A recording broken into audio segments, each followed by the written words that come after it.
오늘 하나님께서 우리에게 주시는 말씀입니다. 사도행전 15장 1절로부터 11절 말씀. 주 예수 그리스도를 믿는 교회가 일어날 때에 언제나 역사 속에서 희한한 일들이 일어났습니다. 분명하게 하나님께서는 믿는 도리를 우리에게 확실하게 말씀해 주셨는데, 이 하나님의 말씀과 어긋나게 다른 것들을 주장하는 사람들이 교회 속에서 나타나기 시작했습니다. 오늘 말씀을 보니까 어떤 사람들이 나타났는가? 1절에 보니까 모세의 법대로 할례를 받지 않으면 구원을 받지 못한다, 이런 이상한 주장을 하는 사람들이 교회 내에 나타났습니다. 그런데 그 당시에는 초대교회가 이루어질 때 바울과 바나바가 있었던 그 사도시대 당시에는 이러한 이 교리들, 하나님의 말씀을 이렇게 탁탁탁탁 정해서 이것은 이것이고 이것은 이렇습니다, 이렇게 아주 명쾌하게 이렇게 정리된 것이 아직 잘 많이 없었습니다. 그러다 보니까 어떤 일이 있었냐면, 이렇게 엉뚱한 주장을 하는, 이상한 주장을 하는 사람들, 모세의 법대로 할례를 받지 않으면 구원받지 못한다, 이렇게 이상한 주장을 하는 사람이 일어났습니다. 그런데 이 주장이 그냥 밑도 끝도 없이 탁 이렇게 나온 게 아닙니다. 이 주장은 어디서 나왔냐면, 구약시대에 모세가 할례를 행했거든요. 아브라함이 할례를 행했거든요. 그러니까 구약을 봐라, 할례를 받아야 구원받는 거 아니냐, 이렇게 구약 성경을 들고 나와서 이상한 주장을 하게 되는 것입니다. 오늘날에도 이러한 주장을 하는 사람들이 많이 있습니다. 놀랍게도 우리 주변에도 이런 사람들이 있어요. 버젓이 교회를 차려놓고 이렇게 예수 그리스도의 은혜로 구원받는 게 아니고, 구약에 이렇게 얘기한 이런 것들을 다 지켜야 구원받는다, 이렇게 잘못된 구원을 얘기하는 사람들이 버젓이 이상한 교회를 차려놓고, 그것도 하나님의 이름을 들먹이는 교회 간판을 걸고 사람들을 유혹하고 있습니다. 정말 어처구니 없는데, 희한한 것은 사람들은 그런 것을 분별할 수 없기 때문에 그런 유혹에 끌려 들어가서 다 같은 교회인 줄 알고 그 교회를 가게 되는 것입니다. 정말 너무나 어처구니 없는 일들이 지금 오늘 사도행전 15장에 나타났던 그 일과 똑같은 더 심한 일들이 지금 우리 시대에도 일어나고 있습니다. 하나님의 교회 명칭을 사용하는 안상홍 증인의 이런 자들이 대표적인 사람들입니다. 이 사람들이 어떻게 이런 주장을 하게 될까? 이것은 뭐냐면, 성경에 나와 있는 하나님의 말씀을 일부분만 가지고 그것을 해석을 자기 임의대로 하여 그러한 주장을 하게 되는 것입니다.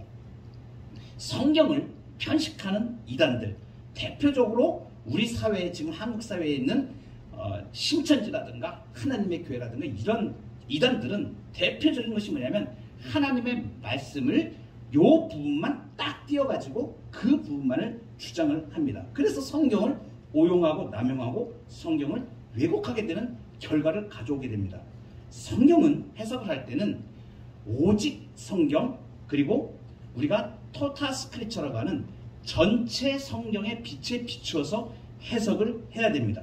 성경의 일부분만을 절대시하면 성경의 또 다른 부분을 등한시해가지고 잘못된 해석을 하게 되기 때문입니다.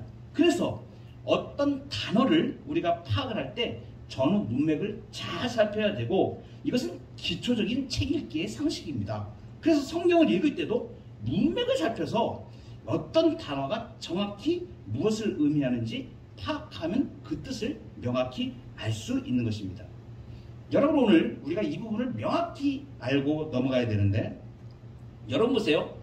지금 사도행전 15장 1절에 나온 안디옥 교회의 사람들이 와서 모세의 율법대로 할례를 받지 않으면 구원을 받지 못한다, 이렇게 주장을 했는데, 이 주장이 안디옥 교회만 있었던 게 아닙니다. 좀 이어지는 15장 5절에 가면 예루살렘 교회에도 그런 사람들이 나타났어요. 똑같이. 그러니까 이런 사람들이 한둘이 지금 아니었다는 것을 지금 말해주고 있습니다. 똑같이 이런 사람들이 일어납니다. 여러분, 성경에는 율법이라는 단어가 수백 번 넘게 나오지만 같은 뜻으로 사용된 게 아닙니다.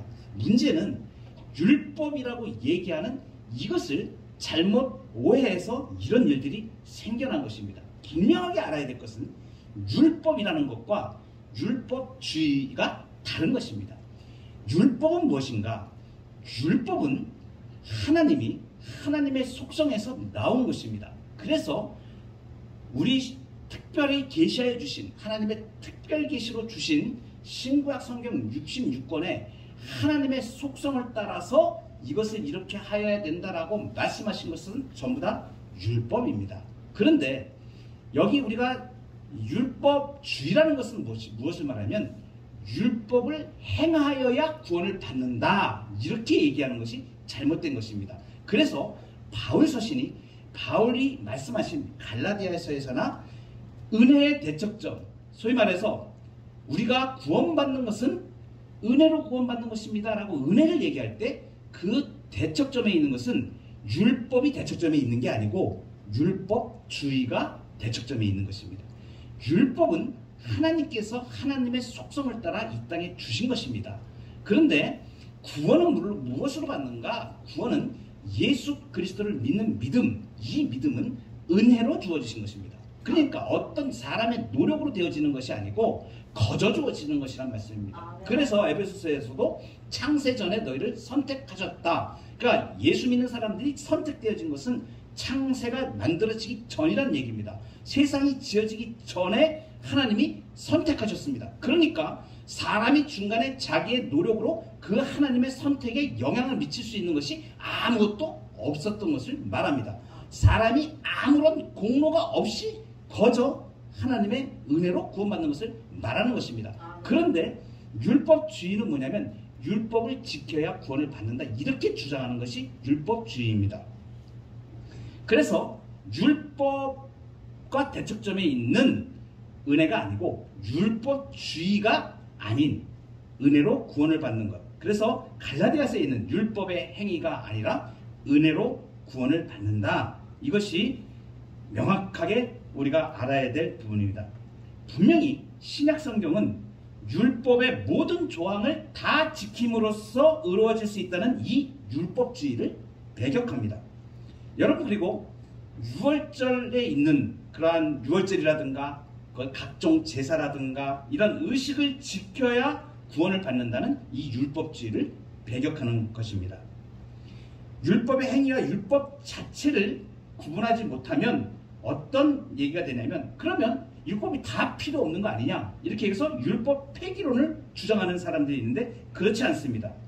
율법이 아닌 은혜로 구원받는다라고 할 때 이 율법은 율법주의를 말한다는 것을 분명히 알아야 됩니다. 우리가 배격하는 것은 율법주의를 배격하는 것이지 율법을 배격하는 것이 아닙니다. 그러면 율법을 우리가 이해할 필요가 있습니다. 우리가 구약에 있는 것들은 어떤 것들은 지금 우리가 지키고 어떤 것들은 지키지 않습니다. 우리가 예배에 지금 조금 전에도 십계명을 우리가 고백을 했습니다. 대표적인 율법의 대강령입니다. 대표적인 율법입니다. 십계명이. 그런데 이 십계명은 우리가 지킵니다. 그런데 우리가 지금 유월절을 지키고 있지는 않습니다. 어떻게 된 것일까요? 구약에 있는 율법으로 주어진 것은 모든 것을 우리가 다 지켜야만 되는 것인가? 이 부분을 우리가 잘 알아야 됩니다. 율법을 이해하려면 세 가지로 우리가 이해를 하는데, 첫 번째는 도덕법입니다. 이 도덕법은 무엇이냐면 사람이 어떻게 인생을 살아야 하는지에 대하여 하나님의 뜻을 보여주는 율법을 말합니다. 여러분, 도덕법이 언제부터 처음부터 있었냐면 아담과 하와가 처음 사람이 지어질 때부터 주어졌습니다. 하나님은 아담과 하와를 어떤 상태로 만드셨습니까? 쬐끄만 애기 상태로 만들지 않으셨습니다. 완전히 성숙한 상태의 인간으로 아담과 하와를 만드셨습니다. 그리고 그들로 하여금 에덴 동산을 경작하고 관리하기 위해서 종합적인 판단력이 필요하겠죠, 사람에게. 그래서 이를 위해서 아담과 하와의 마음에 하나님의 법을 기록하는 것입니다. 그래서 사람은 처음 창조될 때에 하나님을 아는 하나님의 법이 그 마음에 본성적으로 존재하게 된 것입니다. 그래서 로마서 2장 14절에 보면 사람이라면 누구나 그 마음에 하나님의 법이 본성으로 주어졌다고 말씀하고 있습니다. 그러니까 도덕법은 이 마음에 기록된 것인데, 이제 이 마음에 기록된 하나님의 법, 이 도덕법이 또 하나님께서 말씀하시고 하여져서 더해져 갑니다. 아담과 하와에게 이런 말씀하시죠. 선악을 알게 하는 나무의 열매를 먹지 말라, 이렇게 직접 명령하셨죠. 이 말씀이 또 이제 도덕법으로 적용이 되는 것입니다. 이렇게 직접 명령하신 말씀, 그 후에는 아브라함이나 모세나 이런 예언자들을 통해서 그런 주신 말씀들이 계속 보태졌습니다. 여러분, 십계명이 이제 만들어진 것이 모세 시대에 시내산에서 하나님이 언약을 세우시면서 그 십계명을 주시죠. 이것도 도덕법입니다. 그래서 이 도덕법의 아주 핵심적인 것, 전체를 딱 압축을 하면 그것이 십계명인 것입니다. 이 십계명, 이것이 전체 하나님이 말씀해 주신 도덕법의 간략이라고 보면 되는 것입니다. 도덕법은 사람이 만든 것이 아닙니다. 하나님이 그 하나님의 거룩한 속성을 따라서 사람들을 위해서 주신 것입니다. 그러니까 이 도덕법은 시대와 장소를 불문하고 영원히 존재하는 법입니다. 구약에 있는 백성들에게도, 그리고 신약에 있는 지금 백성들에게도, 앞으로 또 살아갈 백성들에게도 영원토록 존재하는 법이 이 도덕법입니다. 그러니까 십계명은 계속하여 영원히 존재하는 법인 것입니다. 이 도덕법에는 하나님의 사랑, 거룩하심, 인자하심, 이러한 속성들이 있어서, 여러분, 우리가 하나님의 형상을 따라 지음을 받았다, 이 얘기는 뭐냐면 바로 하나님의 이러한 속성도 우리가 다 그대로 받아서 존재된 사람입니다.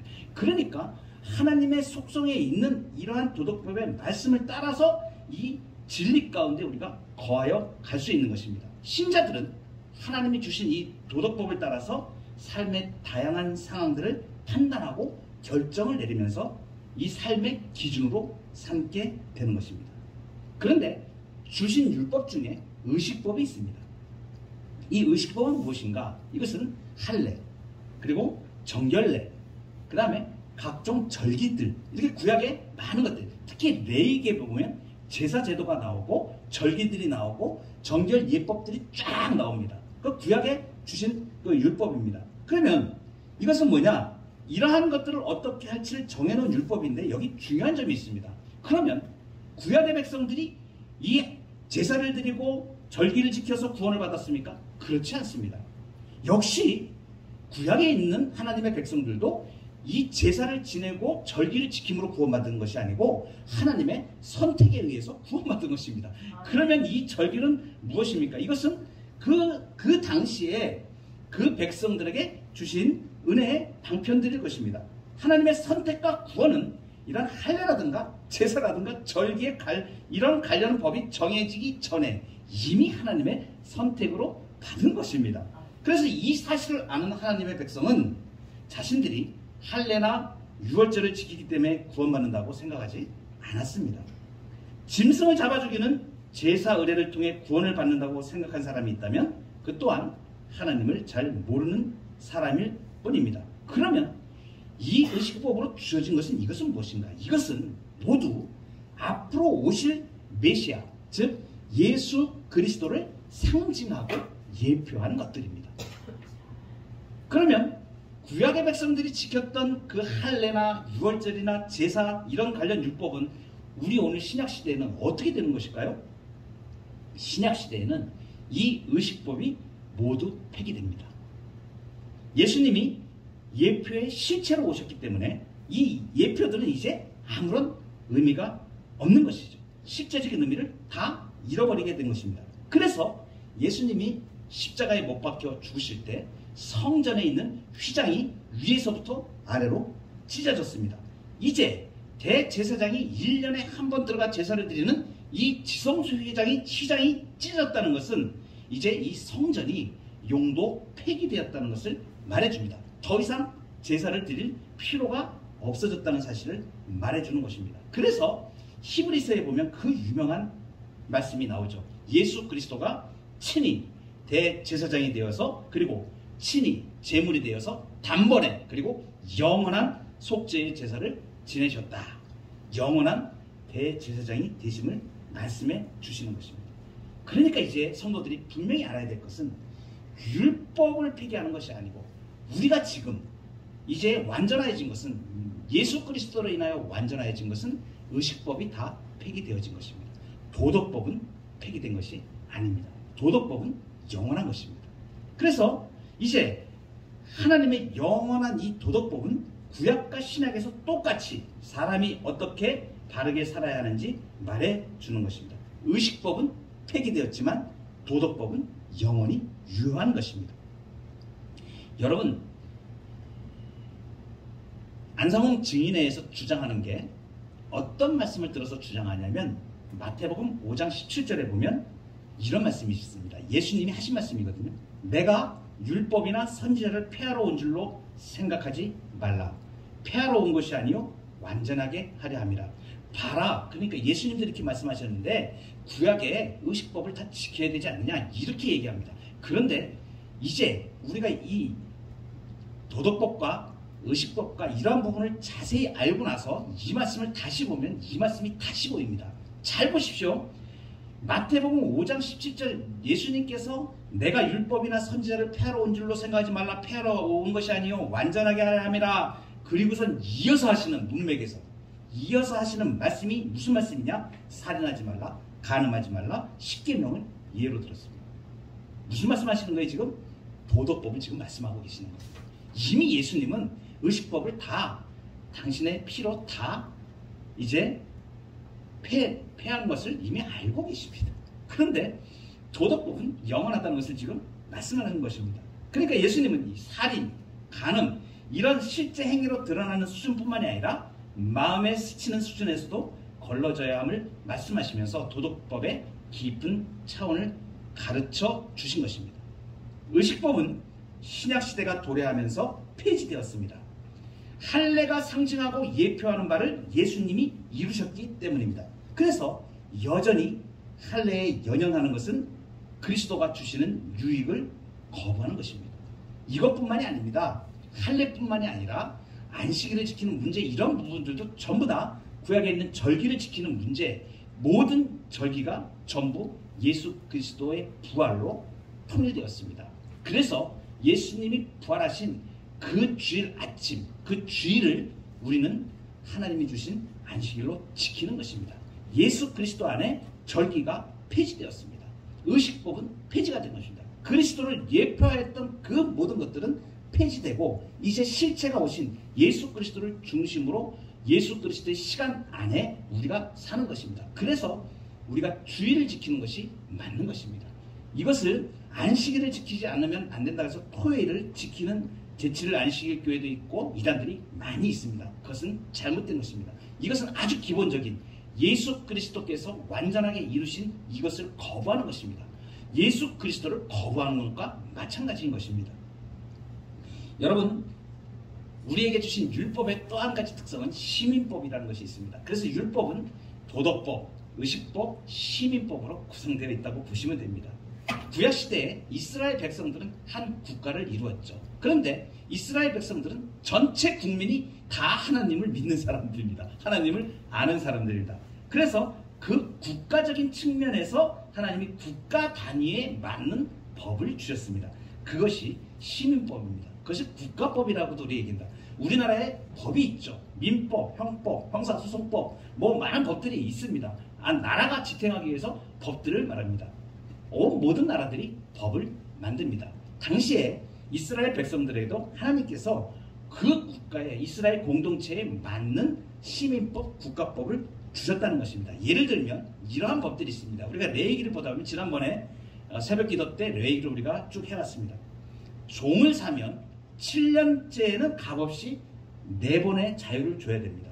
그리고 신년이라 그래서 50년의 모든 땅은 여호와의 것이다 그래서 이 땅을 기업으로 이스라엘 백성들에게 구분해 주셨지 않습니까? 가나안 땅에 들어가서. 그래서 그 땅이 매매를 자유롭게 하다가 50년이 되면 무조건 주인에게 돌려줘야 됩니다. 그러니까 그 값을 어떻게 계산합니까? 25년 지난 거하고 30년 지난 거, 40년 지난 값이 남아있는 시간이 얼마 안 되기 때문에 그거에 따라서 그 토지의 값을 정해서 거래를 하는 것입니다. 그리고 50년이 되면 무조건 다시 원주인에게로 돌려주게 됩니다. 범죄와 관련해서도 형사법을 사람을 쳐 죽인 자는 사형시키고 소를 도둑질하면 5배를 배상하는 것. 이거 이스라엘 법으로 주셨던 겁니다. 이러한 법들은 이 사회법, 시민법은 그 사회의 여러 가지 측면들에 대한 지침들이기 때문에 이러한 시민법을 그대로 오늘날 우리가 시행할 수는 없습니다. 오늘날에는 구약의 이 이스라엘과 같이 전 국민이 다 예수 믿고 다 교회 다니고 이런 나라가 지금 없기 때문입니다. 그래서 그리스도인은 그러면 이 시민법은 어떻게 해야 되는 것인가?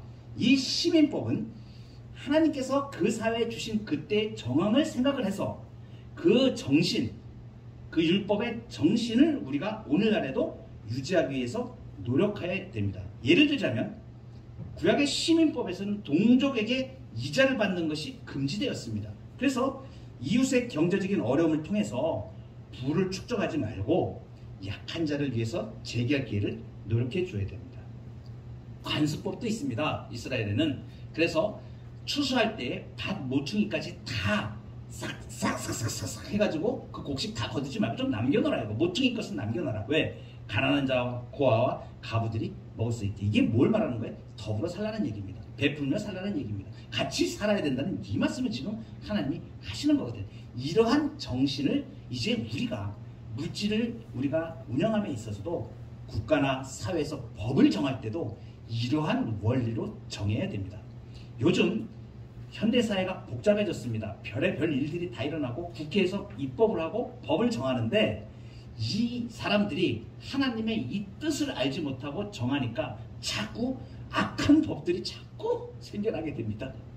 우리 정말 그리스도인들이 하나님의 말씀을 잘 배워서 하나님의 뜻대로 법을 만드는 것이 어떠한 것들인가를 우리가 잘 알게 되면 정말 약하고 소외되고 이 나라가 건강하고 모두가 더불어서 살 수 있는 그러한 샬롬, 하나님이 원하시는 평강의 법을 우리 그리스도인들은 지향해야 되고 그것을 만들 수 있어야 되는 것입니다. 여러분, 우리가 율법에 대해서 지금 살펴보았습니다. 모세의 말대로, 모세가 명한 대로 할례를 받아야 구원을 받는다. 이것이 지금 얼마나 잘못된 것인가를 제가 율법에 대해서 풀어서 설명을 해드렸습니다.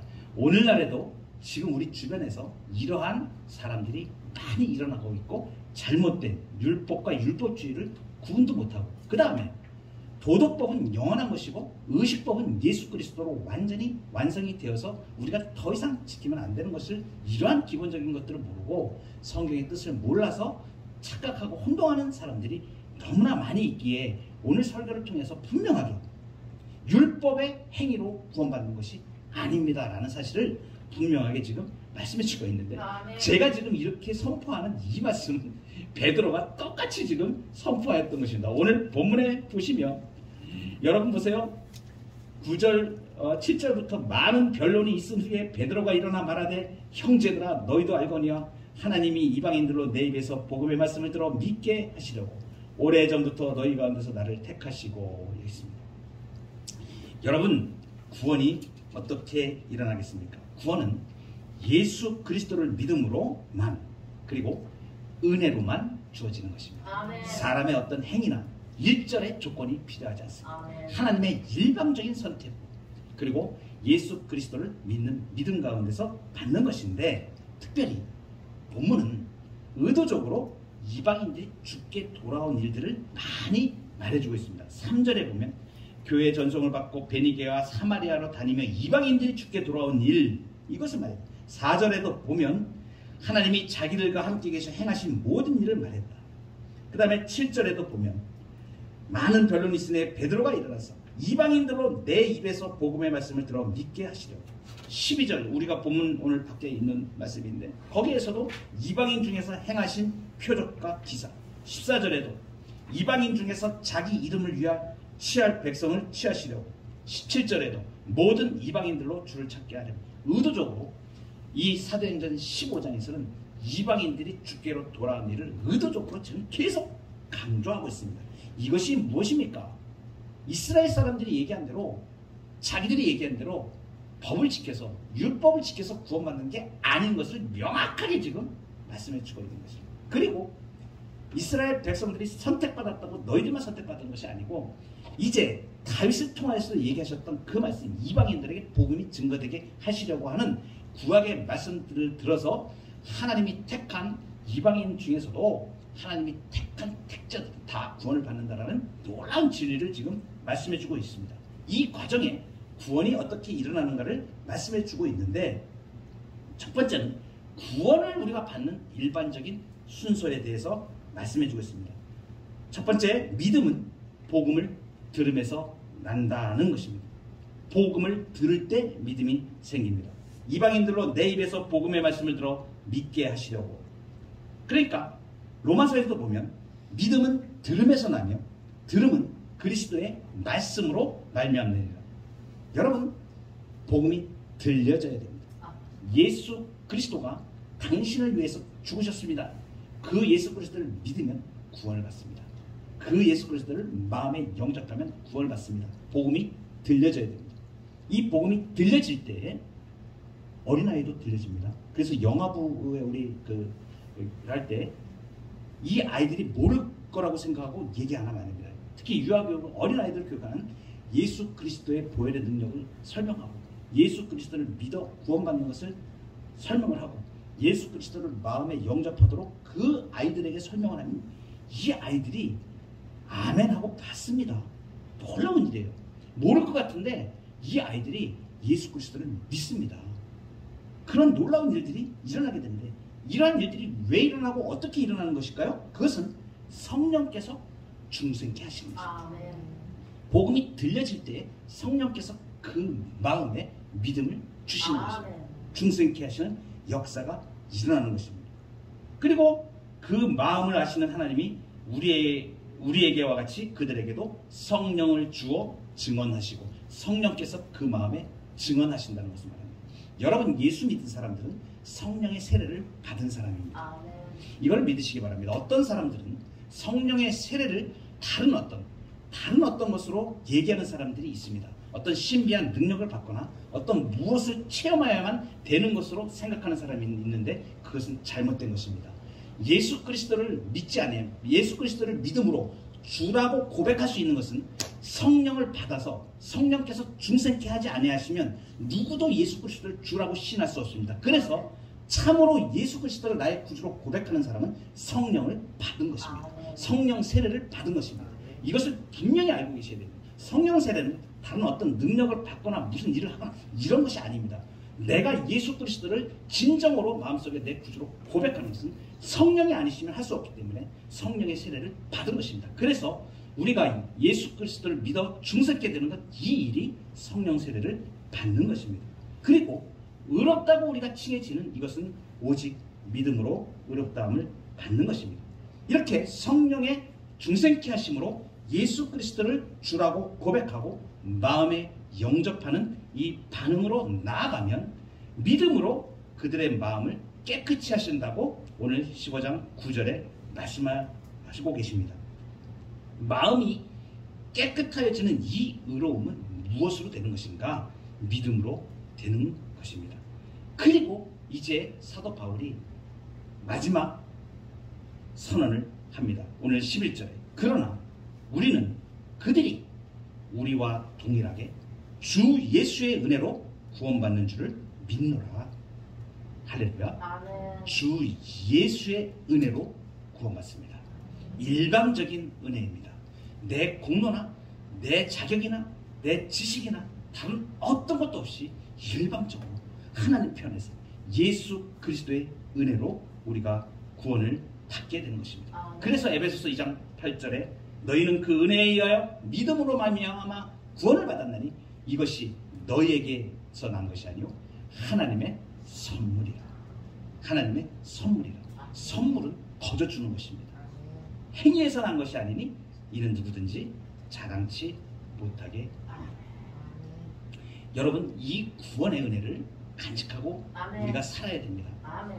너무 이 말씀을 접하면서 제가 너무 놀랍게 생각하는 것은 그때나 지금이나 초대교회에 이미 이렇게 하나님의 말씀을 바로 세우시고자 이 지금 누가가 기록한 사도행전 15장의 말씀을 한번 보십시오. 이단이 나타났다는 것은 명확하게 지금 보여주고 있는 거예요. 그리고 하나님의 말씀의 진리를 바르게 하시기 위해서 지금 이 사건을 일으키신 겁니다. 예루살렘 교회에서도 바울과 바나바도 적잖은 논란을 했습니다. 논쟁을 했습니다. 여러분 우리 교회사의 교회 역사를 보면 이러한 일들이 수없이 많이 있습니다. 니케아 종교회의, 칼게톤 회의, 이러한 굵직굵직한 이러한 일들을 통해서 하나님께서 하나님의 백성들이 알아야 될 이 법을 명확하게 율법이 어떠한 것인지 그리고 도덕법이 어떠한 것인지 의식법이 어떠한 것인지 잘 풀어서 하나님께서 우리에게 지금 정리된 것으로 이렇게 주시는 것, 이러한 말씀의 질 가운데 우리가 명확하게 서 있을 수 있다는 것은 정말로 행복한 일입니다. 그래서 우리가 다른 것에 현혹되지 않고 주님께서 주신 은혜의 역사를 따라서 믿음 가운데 진리 가운데 온전히 서갈 수 있는 것. 오늘 사도행전 15장에 나온 안디옥 교회와 예루살렘 교회에 있었던 잠깐의 혼란이 있었지만 하나님께서 은혜로 그러한 것들을 다 정리하시고 예수 그리스도 오직 주 예수의 은혜로 구원받는 이 사실을 천명하시고 명확하게 해주신 것, 이것을 우리가 마음속에 새기고 은혜로 받은 구원을 감사히 알며 그리고 이 땅을 살아갈 때에 하나님의 법 앞에 영원한 도덕법을 우리가 믿음으로 잘 준수하고 하나님의 은혜로 신자의 거룩한 삶으로 나아가며 또 의식법이나 이런 것을 잘못 알고 있는 자들에게 그것을 잘 풀어서 설명을 해주고 우리가 구원받는 것은 그러한 것으로 구원받는 게 아니라 오직 주 예수의 은혜로 구원받음을 선포하며 나가는 저와 여러분 되기를 주의 이름으로 축복합니다.